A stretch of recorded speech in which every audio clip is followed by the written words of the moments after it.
Upward to the cloud.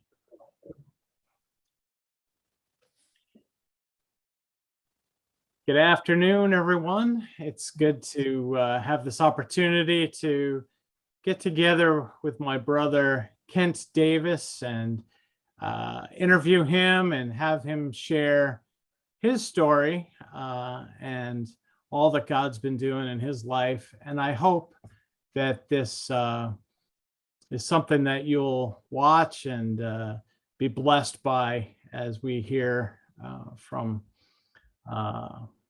the South Eliot Advent Christian Church in Southern Maine. So Kent and I go way back to our days in Oxford, and we kind of were like two ships passing in the night, so to speak, as Kent was coming in to serve in the church and I was headed off to college, but we would connect over breaks and summers. And so Kent was always a big and at camp.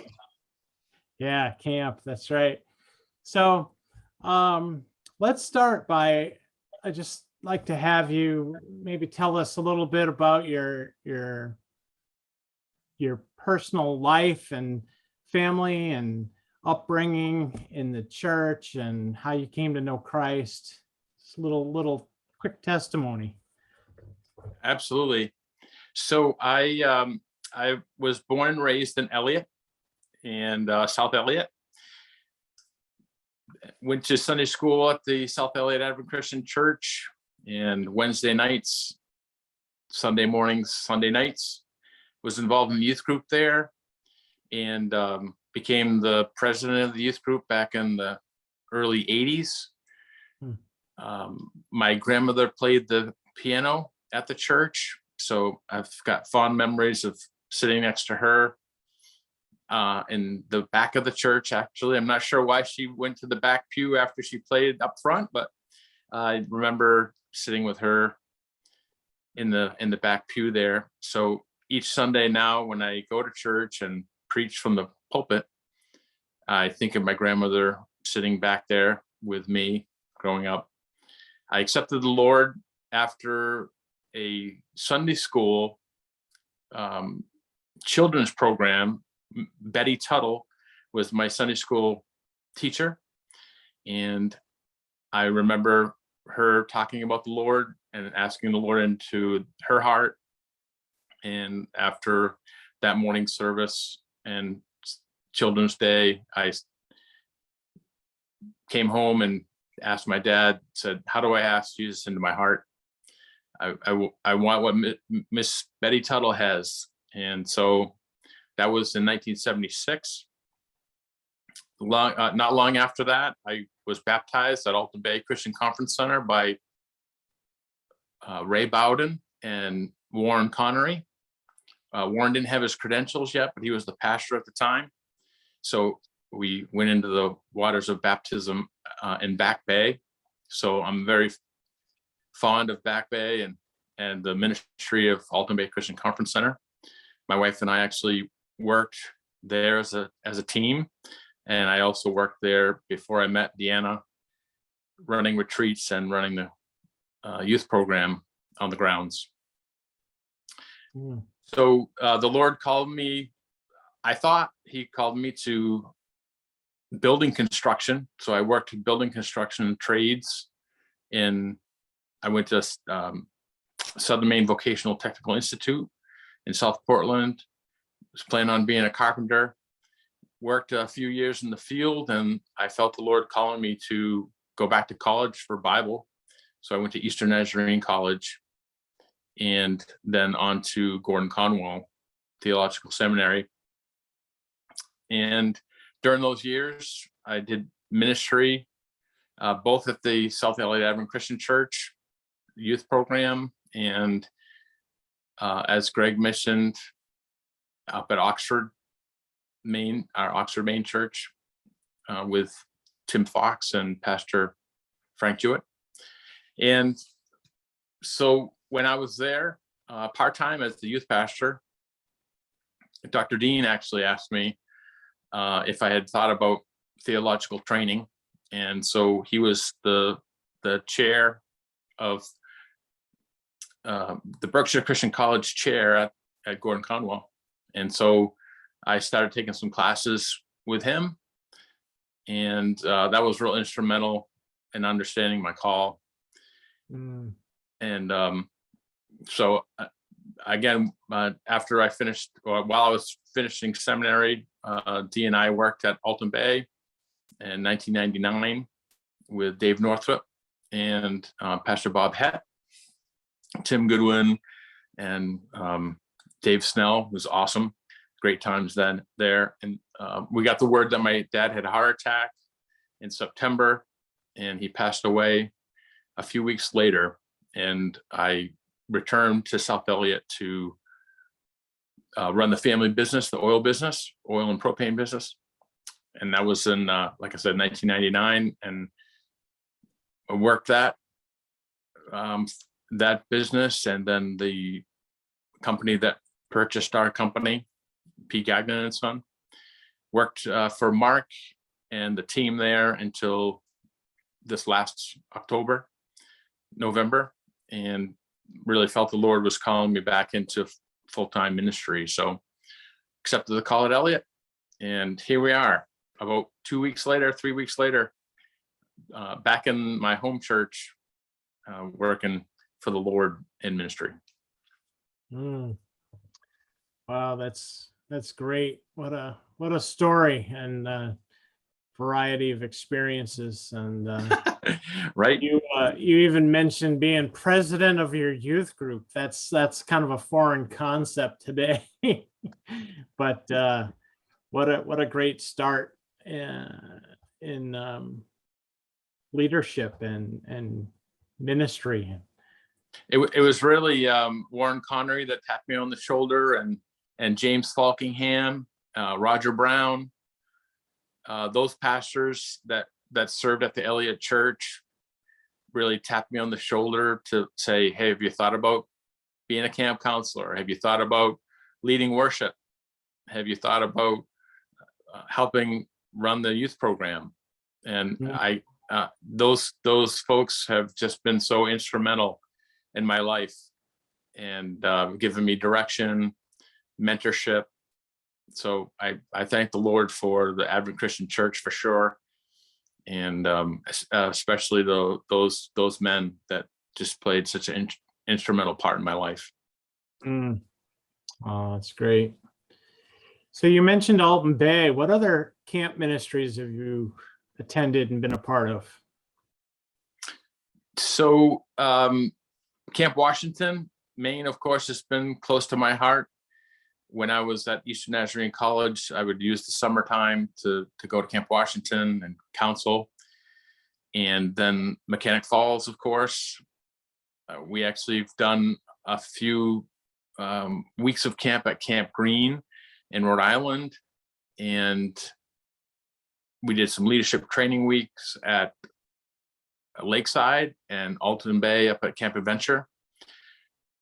Then in 1994, Eric Jewett and I joined forces together to create a discipleship camp at Mechanic Falls called Camp Mac. And we started that camp really on the premise that to teach the students how to take the next step in their spiritual journey. So you'd have to get a recommendation from your youth pastor in order to come to Camp Mac. And it was just a wonderful training ground for our youth. And that's still going on now. It's super great that Eric's son is one of the directors of Camp Mac. So we've passed that legacy to the next generation. And that's been super fun to see grow and make a difference for the kingdom. Yeah. So camp is in my blood for sure. Yeah. I think that seeing something continue long after you've started it is got to be a huge, a big smile on your face. You know, it's a blessing. And I've always loved the concept because most of our camps are evangelical, which is great. We need that too. But we Absolutely. didn't have any that I was aware of that had that discipleship focus, that spiritual growth emphasis for that week of camp meeting, and for you guys to kind of spearhead that and champion it and follow up with those kids and require the recommendation of the pastor, so that you got students there who were there for the right reasons. Not that the other ones aren't, but different reasons. That they're not there just to have a good time and goof off. They're there because they want to study and grow. And Right. so, not to make light of either, but to say, here's something that was really special and it's impacted a lot of lives. And so I just commend you for that vision. Yeah, thank you very much. We know what can happen in a week of camp, and it can be life-changing for students. And one of the key things about Camp Mac was we wanted to make sure that it wasn't, for lack of a better word, a flash in the pan for our, for students that were attending camp. So we really wanted to, have a good passing of the baton before camp started from their youth pastors or their pastors or their Sunday school teachers, and then be able to pass that baton back to them and have follow-up after camp was over. Because it's a long time, a year from camp to the next year for camp, and a lot of things and a lot of decisions can be made during that time. So we that was a key component to discipleship, is not just what happens at camp, but afterwards. Yeah, nice. So now you find yourself back home in South Eliot. And I grew up in Oxford and went back to Oxford as the youth pastor for 7 years. And I considered wanting to be the associate or senior pastor at some point. And I had a lot of people tell me, a prophet isn't welcome in his own hometown. Although I could be the youth pastor in my own hometown. I couldn't be anything else, apparently. But here you are in a similar situation. Now you've been the deacon and the worship leader, and now you're the pastor of the church you grew up in. And how do you feel about serving in that capacity? And how did you reach that decision? And what do you hope to do while you're there? Kind of well, question. I told the board that my strongest strength is also my strongest weakness, that I'm from Eliot and that I'm also from Eliot. So we've wrestled with that a lot, with can ministry happen, or successful ministry happen, biblical ministry happen from the local guy. And so that's one of the strengths that I can bring to the position, because I know who lives in the house next door to the church, and I probably knew their grandfather. And as our community is becoming more rolling over, for lack of a better word, we see the houses stay in the same name of the family, just a different generation. So that's been a plus. I can go when we've done prayer walks around the neighborhood. I can pray specifically for that family by name, ask, and then also invite them. So that's been a plus. Also, my deacons and deaconesses, they know me from the cradle role. And so that's been kind of fun to be. We had a diaconate meeting yesterday, and Marlene Jewett is one of our deaconesses, and she crocheted my onesie hat for when I was born. So it's been really fun. It's been a great ride already, and it's only been 4 weeks. So I don't know if I'm really answering your question, but we're highlighting the areas that I have that common bond with the local people, and being also from South Eliot, I can speak into people's lives that might not ever go to church, because I know where they live, they know where I live, and I'm hoping I can really build on that. Yeah. But you're right. It's been a wrestling match a little bit with the Lord regarding my call to my home church. Mhm. and like you said, you can speak firsthand to that too, how that goes. Yeah. Yeah. So the Lord won out. Right. Once again. And you accepted the call back into ministry after many years of other things. So Actually, one thing I do want to mention about that, because I've always had a heart for camp, and I've always had a heart for youth ministry, and trying to do youth ministry and camp, even working in the marketplace, in the secular marketplace. But the Lord has shifted my heart also, because now I've fallen more and more in love with the elderly of the area, with Meeting House Village. We've partnered with them over the years, but even more so now with Pastor George and Leslie Middleton.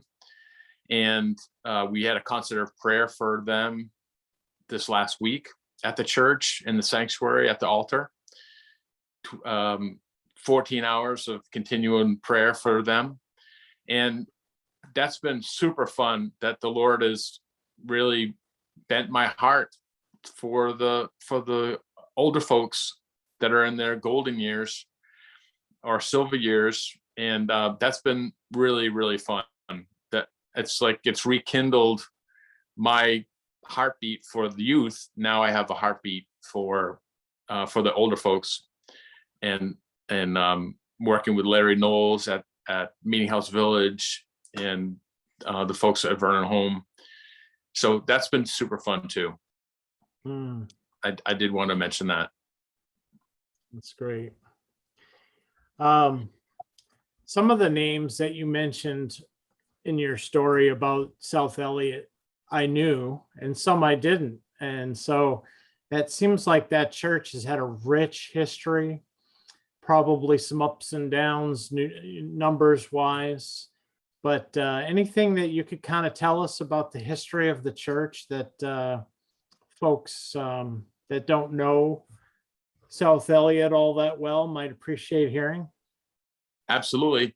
So you're right about the numbers. We've as far as attendance goes, we've had ebbs and flows of that. We've always been ascending church. We've Frank Jewett was sent from the Eliot Church as a missionary to the Philippines, and Pastor Gardner was sent from the Eliot Church and is now a chaplain for our military under the Admiral Christian umbrella and flag. And like I mentioned, James Falkenham. There's been, if not one every generation, there's been 3 or 4 in each of the generations where the Lord has really sent from the Eliot Church out to the mission field, to the pastoral realm. So that's in the fabric of our church, as well as there's 2 other things that folks recognize about our church, is that it's a praying church. That's been our motto forever. And also the love that's in our church when folks enter the door of the church, the culture there, and the love and the Holy Spirit that glues us all together is for lack of a better word, it kind of hits you in the face as soon as you open the front door. You know that it's where the Lord is, and so we're a loving church. We're small but mighty, and so we just thank the Lord for placing us on the shores of the Piscataqua River, the gateway of Maine, for the lack of a better word. And so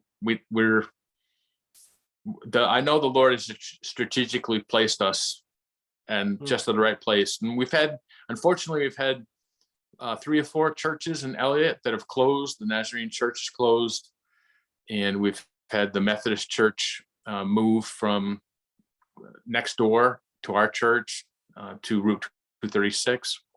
So there's been some changes of our light, of us being a lighthouse to the neighborhood.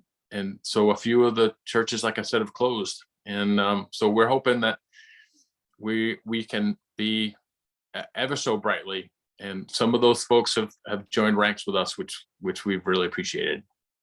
Oh, that's great.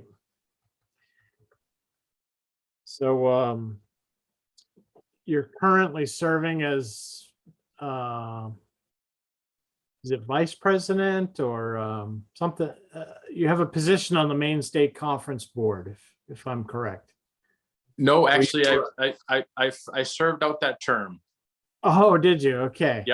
Yep. So another experience. Yep. So I was the representative on the Eastern region for a little bit of time while I was on the Maine State Board, and I've served my 3-year term. I think I finished somebody's term, and then I did a 3-year term on Maine State Conference. So I was able to, I passed that baton to Josh Cheney and some of the other folks, Tim Susi. So I'm looking forward to conference though, coming up next month. Yeah. So I'll be there. Good. And you'll be wearing a new hat. But well, yeah, actually Dee and I are planning on helping with the registration of conference. So we'll still be working hard behind the tables. Good. Well, as we wrap it up, is there any parting words of encouragement or thoughts that you'd like to share with the region, all the different members and pastors and people who enjoy this newsletter? I think one of the things that I'd like to share is I've always felt honored to be part of the Advent Christian Church, and even from youth fellowship time. And both my wife and myself have always felt like we want to give back to the denomination, and we hope that we've done that already. But even now, with steering the ship in South Eliot, we actually have a bolt pulpit. And if folks ever want to see it, it's Pastor Clint Tabor was instrumental in getting the bolt pulpit to our sanctuary. And so that's another part that we're just overjoyed that we can serve in this capacity for the Advent Christian Church, because we're so thankful for all those that have gone on before us and given money to us, like my wife when she was at Bix. Money came in to the Discipleship Builder program that she had no idea where it came from, and we know it's from Advent Christians. And then both with me studying at Eastern Nazarene, we had the Dwight Carpenter and Bruce Burks and a lot of the guys come down through student ministries to encourage us, and all through undergraduate and graduate school. And so we're just truly thankful for the denomination and just being able to give back a little bit of what the denomination has given to us and the region has given to us, we can't be any happier to be able to give back to the region and to the Maine State Conference and to the ACGC. Yeah. Well, thanks so much for sharing with us and allowing us to get to know you a little better, and the South Eliot Church as well. And very happy for your call to ministry there. And we will be praying that God will have his hand on you and your ministry there, and that we'll see good reports coming of people who have chosen to follow the Lord and been discipled because of their time there. So thanks so much. Yes, keep praying for fruit for us, and that the Lord would just move mightily in our midst. Yes, we will. Okay, God bless. God bless. Thank you so much, Pastor Greg.